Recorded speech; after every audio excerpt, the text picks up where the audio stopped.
Մասնակիցները կխոսեն, խոսքը կվերջացնեն, որից հետո հարգելի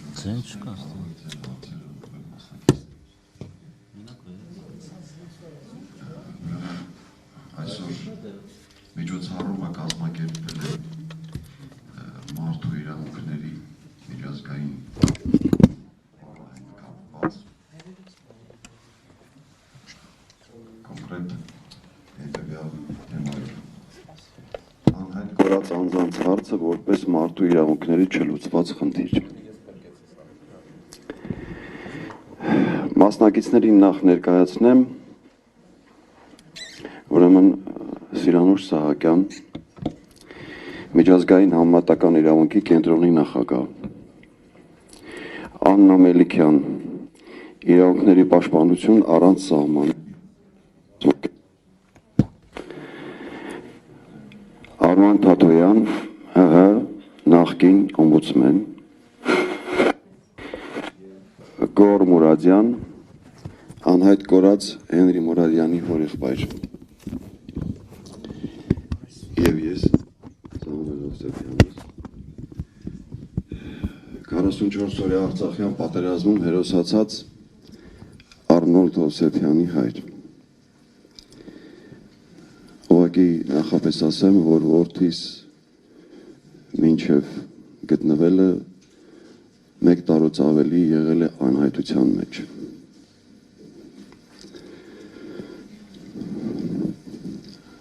Խնդրեմ, հիմա կարող ենք շարունակել։ Նախ ասեմ, որ մասնակիցները ներկայացել են մեր ծնողներից խնդրանքով, որպես անձինք, որոնք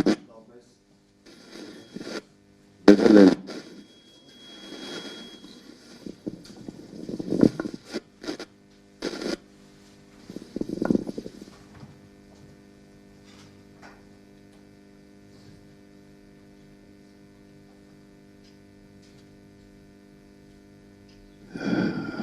որպես անձինք, որոնք մշտապես եղել են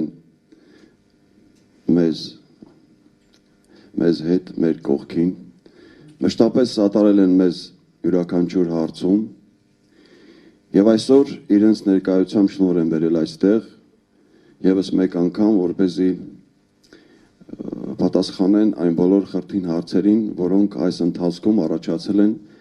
անհայտ կորածների հետ կապված։ Ավելացնեմ նաև, որ այսօր քաղաքականությունից չենք խոսելու։ Մեր զավակների խնդիրը քաղաքականության առարկա չէ։ Այդ թեման չի քննարկվում։ Ուղղակի այսօր մենք խոսենք մեզ հուզող հարցերի մասին,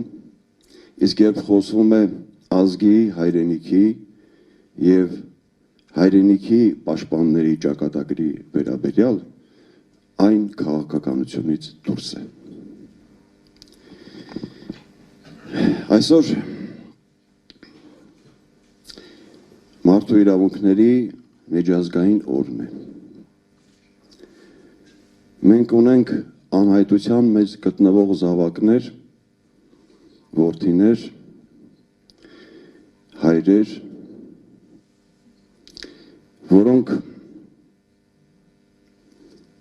որոնց հետ կապված այսօր բազմաթիվ խնդիրներ կան, չլուծված։ Հենց այդ խնդիրների շուրջ մենք այսօր կխոսենք։ Նախ ասեմ, որ միջոցառումը, որը կազմակերպվել է այս ձևաչափով, այն անդրանիկն է։ Մինչ այս սույն թվականի օգոստոսի 30-ին անհայտ կորածների միջազգային օրը տեղի ունեցավ միջոցառում իրազեկման հետ կապված, որպեսզի մեր հանրությունը ևս մեկ անգամ իրազեկվի այս խնդրի հետ կապված, այս խնդրի շուրջ։ Եվ այսօր այս մամուլի ասուլիսը, այս ձևաչափով, որը առաջինն է։ Ասեմ նաև, որ այն շարունակական նույթ է կրելու պարբերաբար, որպեսզի անընդհատ մենք այս հարցի շուրջ ձեռքը պահենք զարկերակի վրա։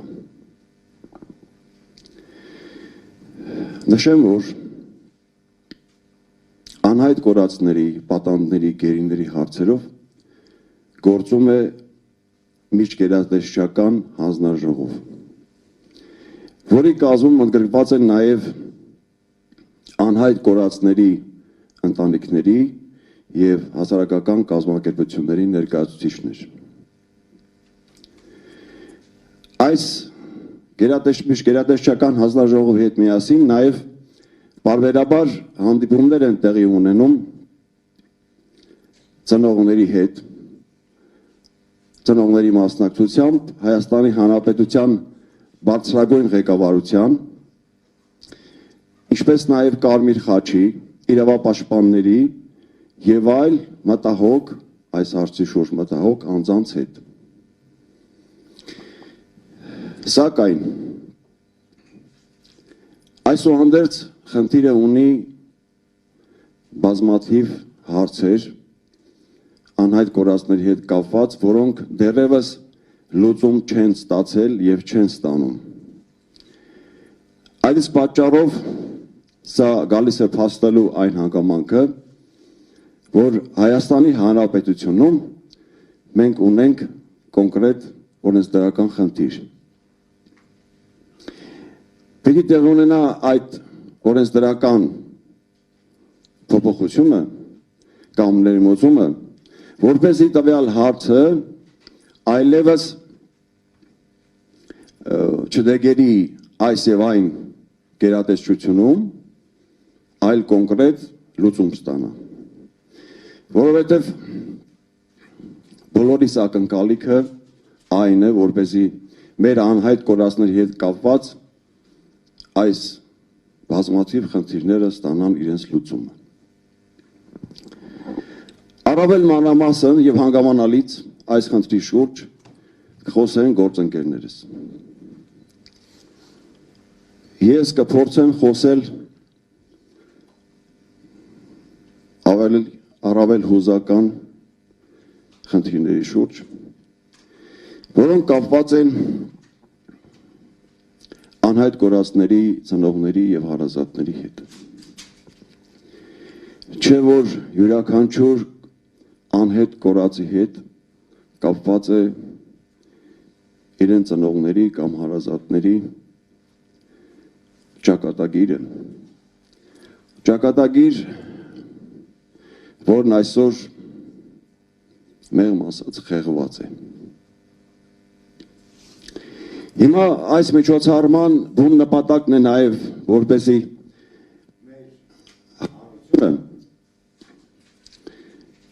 կարողանա իրազեկվել այս հարցի շուրջ, քանզի կա նման մեծ բաց, բայց նաև մեր հանրության մեջ կա մի ստվար հատված, որը անտարբերությամբ է մոտենում այս խնդրին։ Նրբանակատություն չունեն հասկանալու տվյալ անձինք, որ անտարբերություն ցուցաբերելով այս հարցի նկատմամբ իրենք հենց այս հարցը մոտեցնում են իրենց։ Սա աքսիոմա է, կյանքով ապացուցված։ Ուրեմն ես կոչ եմ անում մեր հանրության այդ հատվածին առավել բանականությամբ մոտենալ այս խնդրին և սատար կանգնել անհայտ կորած անձանց ծնողներին և հարազատներին։ Չէ որ մեր կեցվածքով մենք այս մարդկանց հույսի շող ենք պարգևում, որի կարիքը իրենք շատ ունեն։ Ակամա հիշեցի ռուս մեծ գրող Չեխովին։ Մի այսպիսի պատմվածք ունի, որտեղ նկարագրում է մի կերպարի էությունը եւ այդ մի դրվագով հասկանում ես տվյալ կերպարի փուչ էությունը։ Ինչ է նկարագրում դասականը։ Ասում է ոմն մեկը, որը ներկայանում է հանգուցյալի հոգեհանգստյան արարողությանը, նայում է հանգուցյալին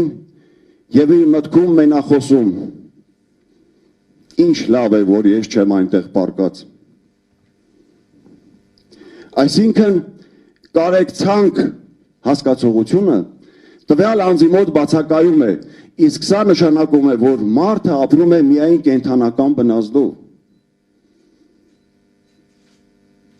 Այո, եթե մարդը ի վիճակի չէ կարեկցելու, նա վերածվում է վերոհիշյալիս։ Ուրեմն փորձենք ինքներս, փորձ մեր հանրությունը նման հարցի շուրջ գտնվել ապրել գիտակ, առավել մարդկային եւ սատար կանգնենք նման ընտանիքներին եւ նման մարդկանց։ Անկեղծ եմ ասում։ Նման իրավիճակում հայտնված ծնողները, որոնցից մեկն էլ ես եմ, ունեն մի այսպիսի տեսլական անընդհատ, որը հետապնդում է իրենց, թե ինչ զրկանքների եւ տառապանքների են ենթարկվում իրենց զավակները, ենթադրական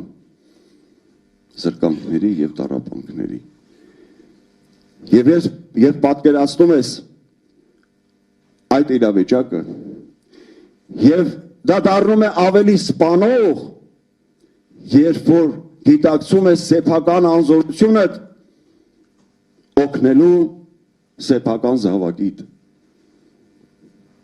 Դա սպանող է, հավատացած եղեք։ Ոստի մեկ անգամ եւս հենց անդրադառնամ այս խնդրին, այն որ թույլ չտանք, որպեսզի մարդիկ, որոնք ապրել չեն ուզում, բայց եւ մեռնել չգիտեն, սատար կանգնենք։ Չթողնենք, որպեսզի այդ մարդիկ այսօր կուլ գնան նման իրավիճակին։ Քանզի այդ մարդիկ ծնել են հերոսների, տղաների, զավակների, որոնք անհայտության մեջ են գտնվել կամ գտնվում հանուն հայրենիքի գոյամարտի ընթացքում։ Եվ այն մարդիկ, որոնց համար հայրենիք բառը զուտ հաճախ օգտագործվող բառ չէ, իրենք պարտավոր են ունենալու նման կեցվածք։ Ի վերջո Նարեկացին է բնութագրում նման իրավիճակի մեջ գտնվող մարդու եւ այսպես է ասում. լվացվում եմ ու չեմ պայծառանում, ծաղկում է արևը ու չեմ լուսավորվում, մեղր եմ ճաշակում ու չեմ քաղցրանում, դեղերով լցվում եմ, բայց չեմ բժշկվում։ Ի վերջո առողջներին բժիշկ պետք չէ, այլ հիվանդներին։ Եկեք կատարենք այդ բժշկի դերը, ստանձնենք այդ բժշկի դերը, որովհետև նման կերպ մենք մեզանից կհեռացնենք այդ իրավիճակում գտնվելու վտանգը։ այդ իրավիճակում հայտնվելու վտանգը։ Շնորհակալություն ուշադրության համար։